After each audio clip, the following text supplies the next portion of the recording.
Hello everyone. Today we are going to study A Letter to God, the first chapter from the CBSE Class 10 English First Flight textbook.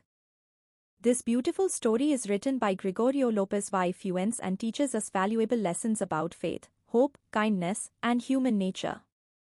Before we begin, please like, share and subscribe to my channel. Let's begin.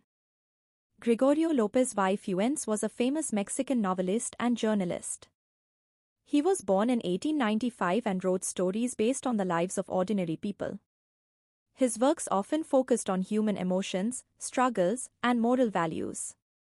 Through A Letter to God, he shows the power of faith and the importance of kindness. The main character of the story is Lencho, a poor but hardworking farmer. He is simple, honest, and has complete faith in God.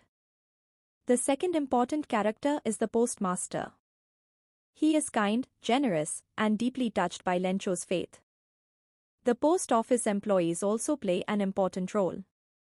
They help the postmaster collect money for Lencho, showing kindness and compassion. A Letter to God is a heartwarming story about a poor farmer named Lencho. After a terrible hailstorm destroys his crops, he loses his only source of income.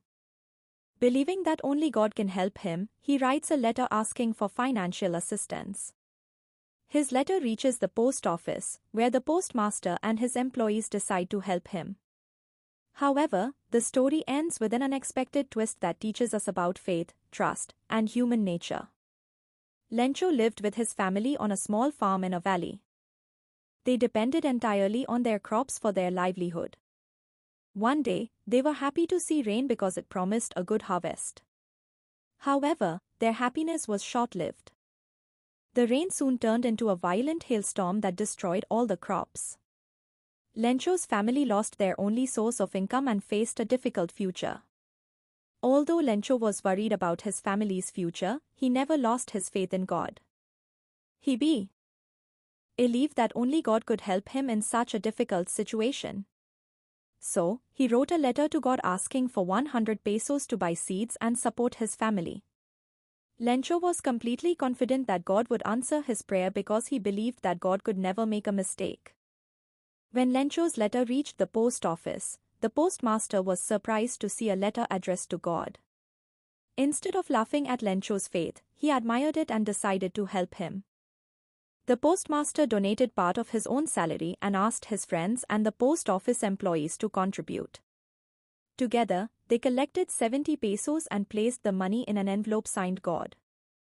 Although they could not collect the full amount, they did their best to help Lencho and keep his faith alive. Lencho received the envelope and expected to find 100 pesos, but there were only 70 pesos inside. He did not doubt God. Instead, he believed that the post office employees had stolen the remaining money. So, he wrote another letter to God asking for the rest of the money and said, "The employees are a bunch of crooks." This is an example of dramatic irony, because the same people who helped him were the ones he wrongly accused.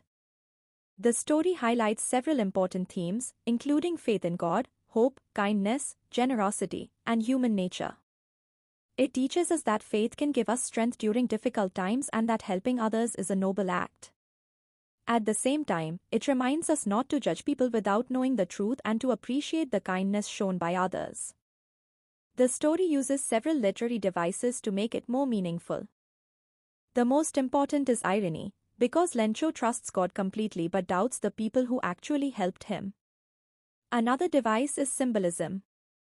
The letter represents Lencho's hope and unshakable faith in God. The story also uses contrast by showing the difference between Lencho's complete trust in God and his lack of trust in other human beings. These literary devices make the story more interesting and leave a lasting message for the readers. Thank you for watching. If you found this video helpful, please like, share, and subscribe to the channel for more Class 10 CBSE English videos. See you in the next lesson.